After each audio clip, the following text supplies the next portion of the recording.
Good morning. Welcome to Wednesday. Last week I shared that I had asked the congregation to answer this question, what does hope sound like? And put it together as the Advent candle lighting ritual for Sunday. And so I want to share with you what we received in response to that question, because they're very, very thoughtful, thought-provoking. What does hope sound like? Hope sounds like birds singing before sunrise. Hope sounds like our boys laughing uncontrollably. Hope sounds like waves meeting shore. Hope sounds like Bach. Hope sounds like church bells ringing.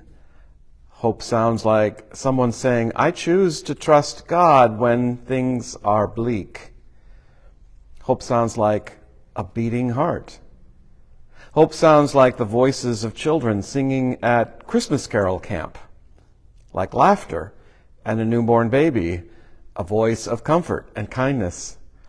Hope sounds like, let's go, Padres. Hope sounds like the oboe sounding the note A to tune the orchestra at the beginning of a concert. That's actually my favorite of all this. The oboe sounding the note A to tune the orchestra at the beginning of the concert. And hope sounds like a sigh of relief. Oh, those are, what great creativity. And actually a couple of these are yours that you added to the list that I asked about last week. So this Sunday, we're doing something similar. What does hope look like in the world, and what does hope look like in your heart? And if you would respond to that in the comments section, I will see if I can add some to this Sunday's liturgy and share with you the results next week.